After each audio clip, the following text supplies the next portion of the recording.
Today, I'm going to tell you a strange, dark, and mysterious medical mystery. And it actually happened really recently, and it's totally insane. There is not another story I've covered that sounds anything like this. And so on June 7th, 2023, a 36-year-old man named Umar Abdullah walked into his bedroom in Tampa Bay, Florida, and right away he opened up all the windows. Now, keep in mind, Tampa Bay, Florida is really hot.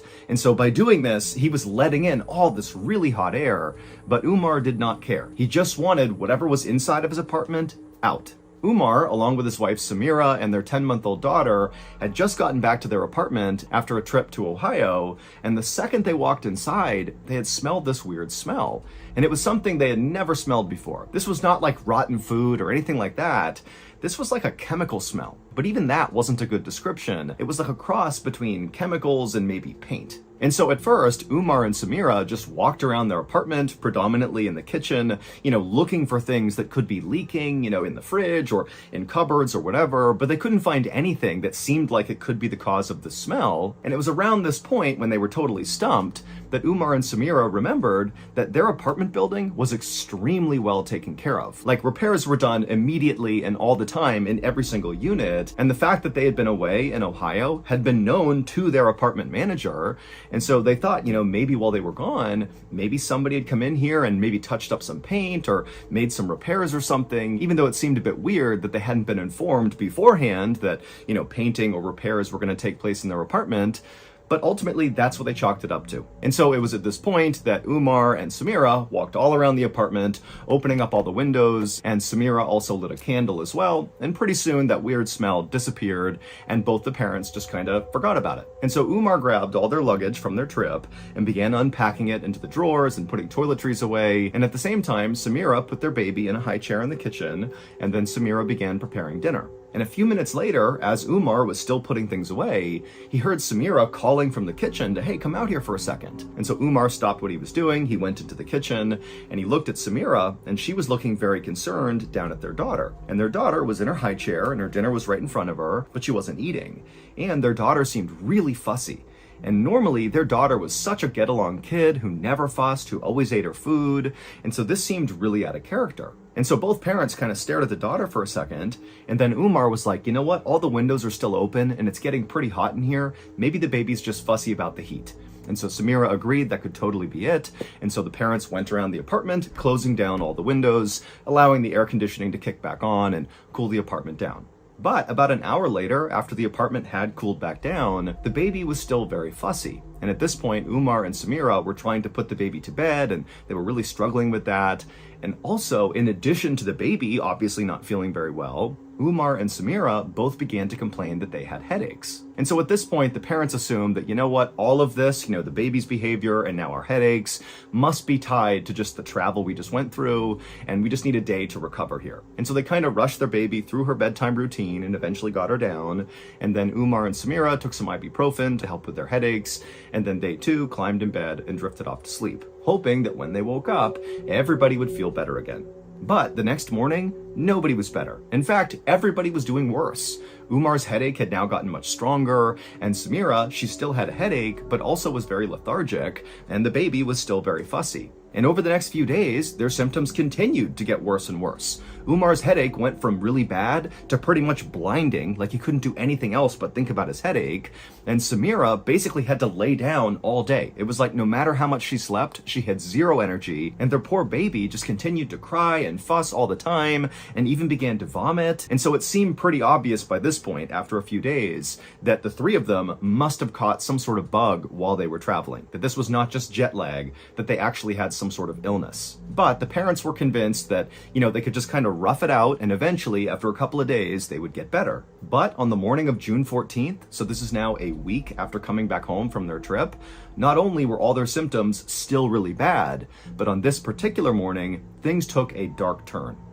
That morning, when Umar went to his daughter's bedroom, he's still dealing with this horrible headache, he makes his way into the bedroom, and he goes down to pick his daughter up from her crib, and as he's reaching down to grab her, he freezes.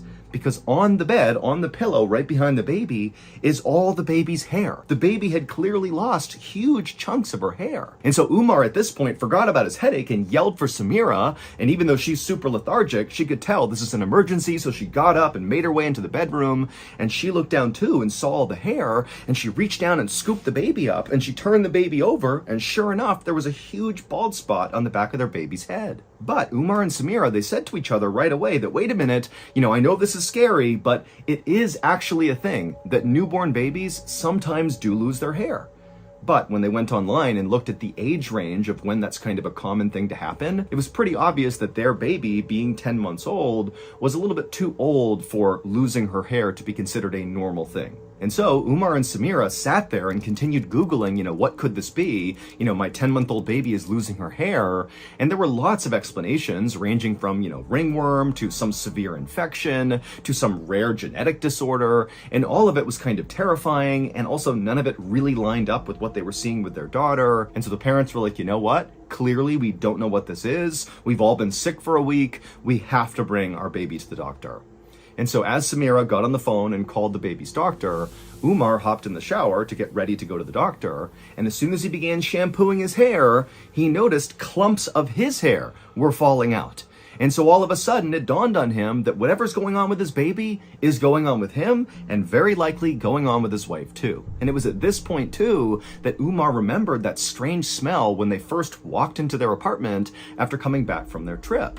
Now, they had opened up all the windows and lit candles, and, the smell had kind of dissipated, and then they had shut the windows again, and they hadn't smelled it again. And so Umar began thinking, wait a minute, maybe we've just gone nose blind to the smell, and maybe there's some sort of contamination in the air. Maybe there's a gas leak or something worse than that. And so as soon as Umar got out of the shower and told his wife about how he lost hair and kind of his theory that maybe there was some contamination in their apartment, Umar called his landlord and explained, the whole situation. And the landlord would tell Umar right off the top that, during the time they were in Ohio, nobody went inside their apartment. So there's no fresh paint in there, no maintenance was done. So whatever you smelled was not from us. And then the landlord said to Umar that, as scary as it sounds, it's possible that you might have like a gas leak inside of your apartment, or maybe you have a freon leak from your air conditioning system, or maybe there's toxic mold. But whatever it is, we're going to get people in there, we're going to find the issue and solve it. And so later that day, sure enough, a gas inspector showed up to Umar and Samira's apartment,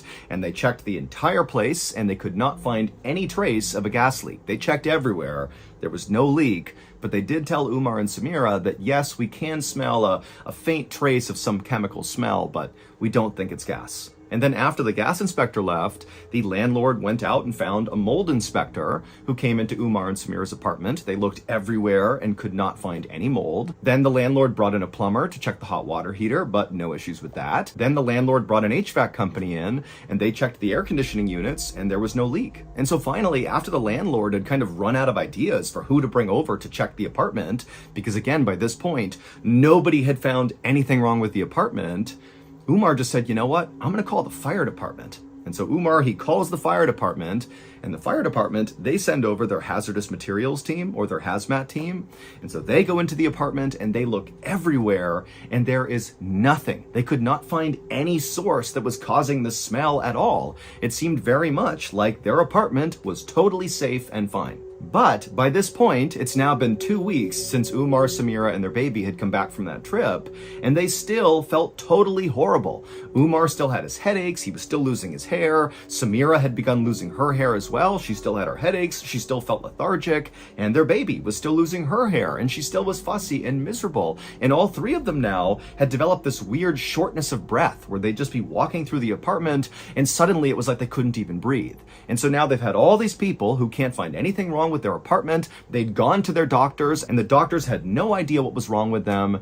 And so it was kind of like they had no idea what to do, but clearly this crisis was only getting worse and worse and worse. And so Umar felt like he had no more options. He couldn't leave his apartment. He couldn't afford to do that. And so they were just stuck in this place that seemed toxic. But all that would change on June 25th, so 2.5 weeks after they came home from that trip, because on this day, Umar discovered something about that chemical smell they caught right when they came back in after the trip. You know, the smell that all the people that had come into the apartment had sort of noticed but couldn't identify. On June 25th, Umar figured something out about that smell.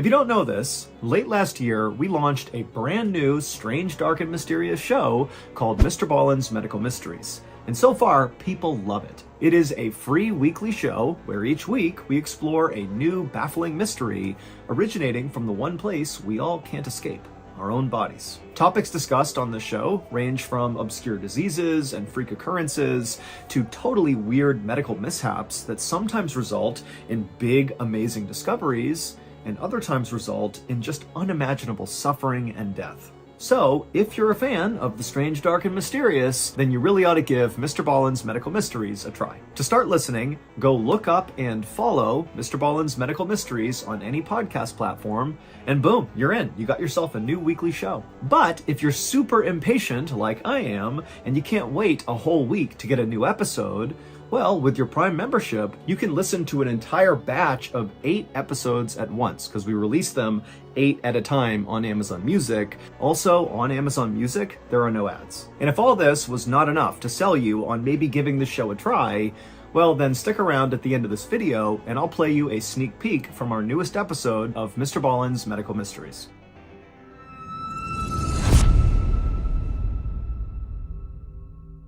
Umar was in his apartment feeling completely miserable, as was his wife and his daughter who were in the bedroom. But at some point, Umar suddenly caught a whiff of that weird chemical smell. And as soon as he smelled it, he sort of began to cough, and he was about to call his landlord and be like, "Hey, I smelled it again." But he decided on this day, instead of calling anybody else, he was going to run an experiment of his own.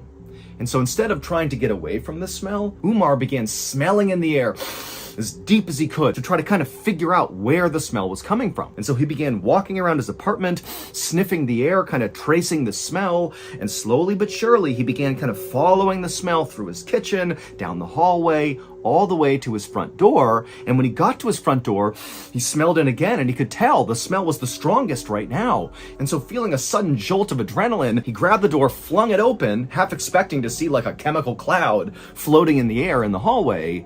But as soon as he opened the door, there was nothing outside. And when he smelled in the hallway, the smell wasn't really there anymore. And so he kind of looked around for a second, feeling kind of silly, and then he shut the door, and he was about to just go back into his apartment and just kind of accept that once again, I got no idea what's going on here. But then he stopped, and he turned back around and looked at the actual door, like the actual front door of his apartment. And he began smelling the door. And the door definitely had the chemical smell. And so he began smelling and tracing his hands all over this door, not even sure what he was looking for. But eventually he worked his way all the way to the bottom of the door. And that's when he felt something. And so suddenly Umar got down and stared at this strange thing he had found on his door. And as soon as he saw what it was, he jumped up and ran to his wife to tell her what he had just found. After talking with his wife about this thing, they came up with a plan. Late that night, Umar waited until the entire apartment complex seemed really quiet, and then as quietly as he could, he opened up that front door, he stepped out into the hallway, and then he made his way over to the big fake plant that stood at the end of this hallway that was kind of right outside, kind of adjacent to his door, and he hid something in the plant, and then Umar went back into his apartment and he shut the door. And on June 27th, so 2 days later, the moment Umar and Samira had been waiting for finally arrived. At around 5:30 p.m. that evening, suddenly that chemical smell began to emanate through the apartment, and their baby began coughing so badly she began vomiting. And so as Samira was tending to their baby, Umar very quietly opened up his front door, looked in the hallway, didn't see anyone, and he rushed over to that plant, and he took the thing he had hidden a couple of days before, and he went back into his apartment, shut the door, and went into his office. And when Umar came out of that office a little while later, Samira was waiting, and she was looking at him, and as Umar came out, it was like he was totally ashen-faced, he looked completely shocked, and he could barely speak. And Samira said, "What's going on? What did you learn?" And Umar said, "We have to get out of here right now. Get the baby. We have to leave right now. We're going to the hospital." And so as Samira bundled up their baby and they started getting their things together, Umar called 911 and told the operator what he had just discovered. The strange thing Umar had discovered on his front door 2 days earlier on June 25th was a weird crack at the very base of his door where you could basically see from inside of his apartment out into the hallway. And the thing Umar and his wife had decided to hide in the hallway in that plant was a video camera aimed at their front door, because they were suspicious that something was making its way through that crack in the door into their apartment, and they wanted to catch it on camera. And that's exactly what happened 2 days later, when around 5:30 p.m., their daughter began coughing, and Umar began to smell that smell in the apartment, and he rushed out, he got his camera, he went back into his office, he watched the footage, and he could not believe what his camera had recorded. Just before 5:30 p.m. on June 25th, so right before the smell came into the apartment, on video, you see this guy walk up the stairs and enter the hallway right in front of Umar and Samira's apartment door. And this man had a syringe in his hand, and he knelt down and he placed the syringe into that crack at the bottom of Umar and Samira's door, and he pushed the plunger of the syringe before pulling the syringe out, quickly turning and disappearing down the stairs. And so as Umar and Samira and their baby rushed to the hospital after discovering this video and after calling 911 to tell police what they saw on this video,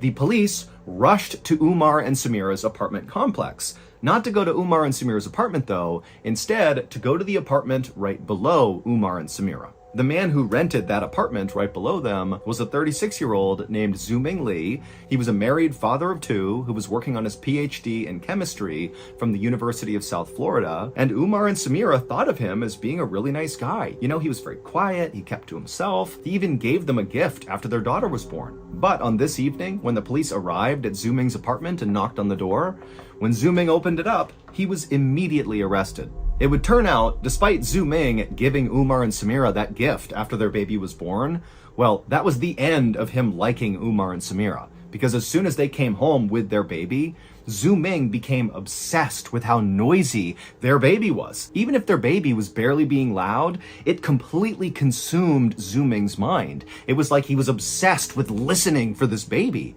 And then suddenly it wasn't just the baby that annoyed him, it was even the slightest noise he heard above him coming from Umar and Samira's apartment that totally sent him into a rage. And so Zuming began constantly going to the homeowners association to complain about the baby and, the toilet sounds and the footsteps he was hearing. And when that wasn't enough, he began going to the police about it. Now, Umar and Samira had been told that their downstairs neighbor really was upset with how loud they were being, and so they did everything they could to be quiet. They felt so bad that they were coming off as being these very loud and disrespectful people, which they were not. They did have a little baby, and babies make noise, but they were doing everything they could to be quiet. And so they had no idea that Zuming was still just completely furious at them. And eventually, Zuming's fury just became completely unhinged, and he used his chemistry know-how, because remember, he's studying for his PhD in chemistry, to begin putting together this deadly mixture of chemicals that contain things like methadone and hydrocodone, and he put them into a syringe, and he began injecting them into Umar and Samira's apartment to poison them to make them be quiet. And so by the time Zuming was arrested, he had been injecting these deadly chemicals into their apartment for a month. That was obviously the cause of all of Umar and Samira and their baby's symptoms. It was this poison. Umar, Samira, and their baby would get treatment and they would fully recover from their poisoning, but very likely, had they not been quick thinkers and put that camera in place and caught Zuming in the act, it's entirely possible that over time, the poison that was being injected into their apartment would have killed them. Officials are still investigating this case as it's still relatively new. However, the legal process was paused when Zuming was deported back to China. Zuming has not been convicted of any crime, and the criminal case remains open, and if Zuming ever were to step foot on US soil, he would be arrested immediately. Okay, here is the clip from our newest episode of Mr. Ballen's Medical Mysteries. Enjoy. One day in 2009, a high school janitor was mopping the hallway in between classes when he heard a heavy scraping sound. The janitor looked up and he saw a student slowly walking towards him. The boy's grotesquely swollen right leg dragged along the floor, and he walked with a dramatic limp. The janitor smiled and waved at the boy as he approached. After all, this boy was a familiar sight. It took him so long to get between classes, he would have to leave 10 minutes early just to make it to his next one barely on time. And so the janitor saw him going through this routine all the time. Just then, the bell rang, and more students streamed into the hallway. They jostled past the limping student, knocking him off balance, as a few kids snickered at the boy. For 3 years, the janitor had seen this happen every single day. He wanted to yell at the kids to stop being bullies, but he knew that would only make things worse. So instead, he gave the young man a reassuring pat on the back as he hobbled by, and the janitor just hoped that whatever was wrong with this boy would clear up soon. So that's the end of today's medical mystery story. If stories like this one appeal to you, remember we have an entire show dedicated to stories just like this one. It's called Mr. Ballen's Medical Mysteries, and it's available on all podcast platforms for free. But you can listen to episodes early and ad-free on Amazon Music. So that's gonna do it. Thank you so much for your support. Until next time, see ya. Wait, don't go anywhere. If you're looking for more strange, dark, and mysterious videos, click here.